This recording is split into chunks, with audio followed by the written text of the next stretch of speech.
Hello, welcome back. Today we have another tier ranking video because you guys seemed to really enjoy the one that I did last week. So today we are going to tier rank something a little bit different. So we are going to tier rank all of the picks from the Sleep When I'm Dead book club for this year. So Sleep When I'm Dead book club is a book club hosted by my friend Jessie from the channel Reading with Jess. And every month she and a co-host pick a book, and this year they did new release thrillers, and she had a live show, and some of the books she also had some authors on, which was really, really cool. So I will leave a link to her channel and some of the announcement videos that she did. I will also leave a link to the Discord where people will chat about the book, and Jessie will post like some of the upcoming events, and she'll do giveaways and things like that. So I made a point this year to read all of the picks that the book club had, and I participated in most of the discussions. So the first category is memorable. This is kind of self-explanatory, a book that I enjoyed, and probably in part because of the live show.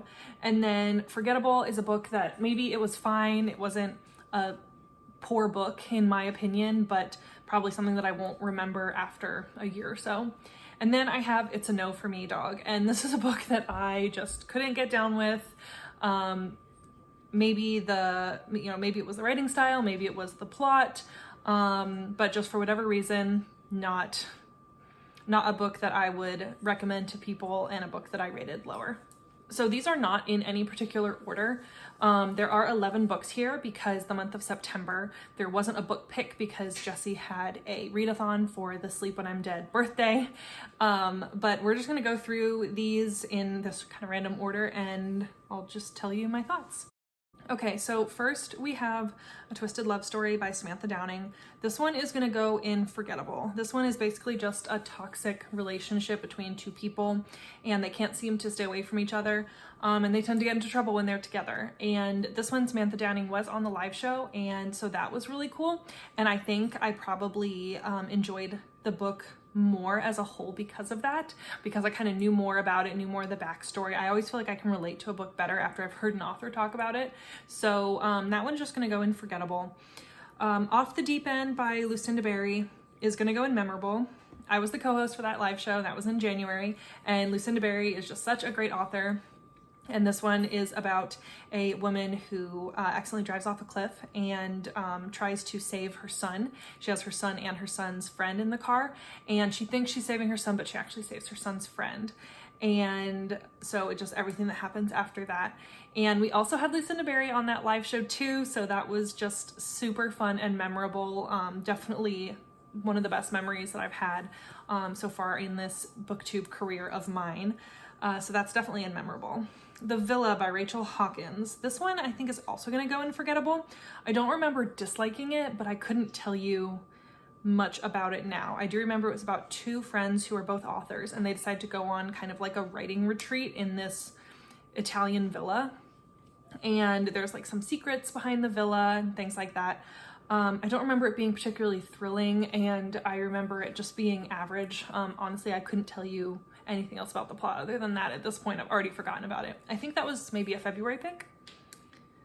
Next, we have The Only Survivors by Megan Miranda. This is also going to go in forgettable. It was about friends who experienced something really traumatic in high school, and now they return to this beach house every year to kind of grieve together. And it was just kind of boring, had too many points of view. It was confusing at times, and I felt like it didn't give me enough of the Outer Banks vibes that I wanted. So that one is in forgettable. Next, we have The Writing Retreat by Julia Bartz. This one is going to be in It's a No for Me, Dog. So this one is about a author who kind of has this writing retreat where she invites authors, and it's also kind of like a competition. They write together, and at the end, whoever's book she thinks is the best, she's going to like publish their book and help them kind of get their career off the ground. It just seemed ridiculous and toxic and not thrilling, and the stuff that happened didn't matter. Like there was all these secrets, and you find out what the secret is, and you're like, that's not even that big of a deal. And it was just silly and like over the top, and just the villains were like too villainy, you know, it was like too stereotypical. Just overall, yeah, not a fun time for me. Did not really enjoy that one. Next, we have The Only One Left by Riley Sager. This one's going to go in memorable. I think this is the one that Gwen was a part of. Gwen was the co-host in the summertime in July. And this is definitely up there in my Riley Sager like ranking. Let me know if that's something you'd want to see, like tier ranking different authors' books, things like that, because I could definitely do that. But The Only One Left is about a woman who supposedly murdered her family, and she still lives in that house. And so now she has this caregiver that's come in to take care of her, and the caregiver is trying to uncover the secrets.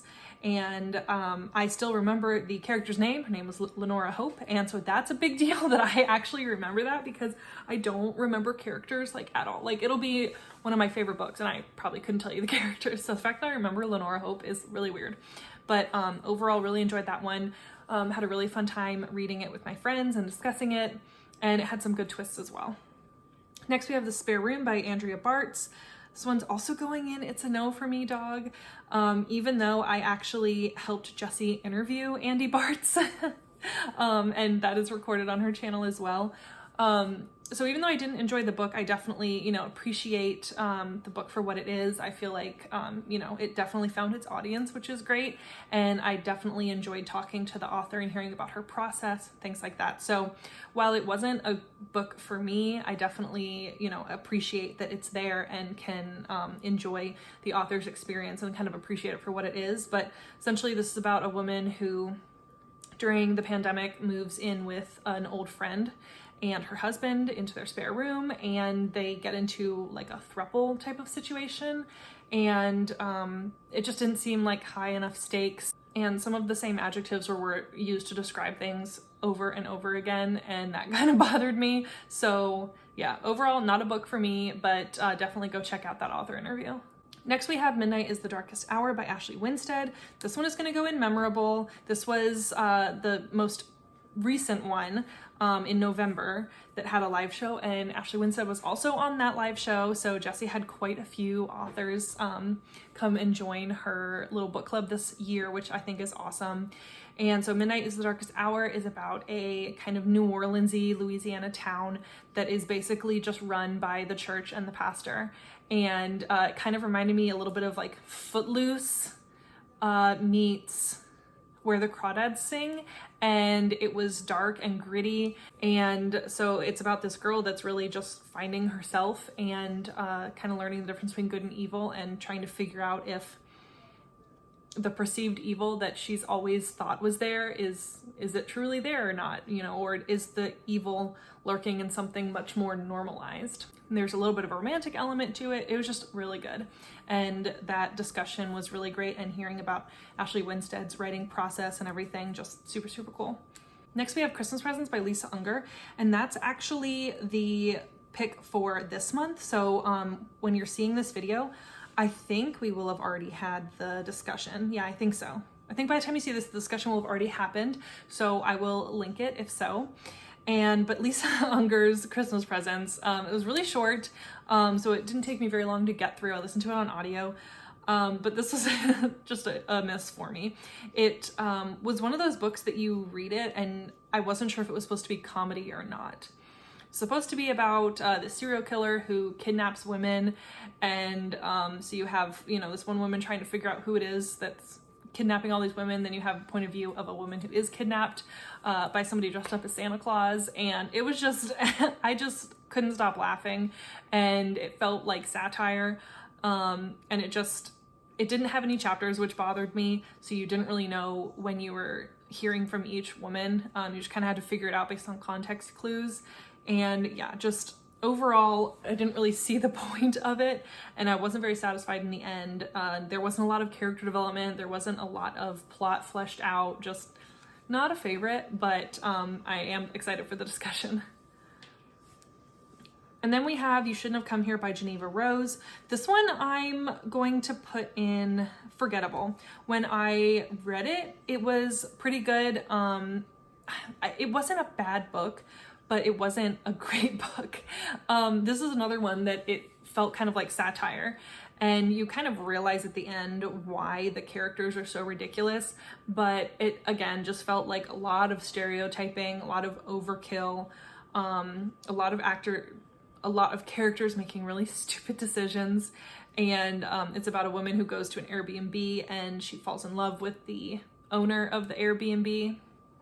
And he is giving off some pretty blatant red flags, and she keeps staying and thinking, you know, oh yeah, it'll be fine. You know, let me just stay here with this guy who has all of these red flags and has a missing woman's clothing in his dresser. And, but then, I mean, you realize what's happening at the end, but yeah, just, already kind of forgot about it. Don't think I will be thinking about it for a long time. So that one's staying unforgettable.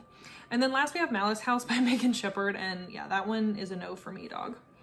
That one's a no. This one had like a strange magical realism element to it that just didn't make any sense and that I couldn't get down with. I think this one was more of a horror, more so than a thriller, which is fine. There's nothing wrong with that. It's just not typically what I read. And it's about a girl whose father passed away, and she finds all of these stories that he wrote about these creatures. And then she starts thinking that maybe the creatures are coming to life and stalking her.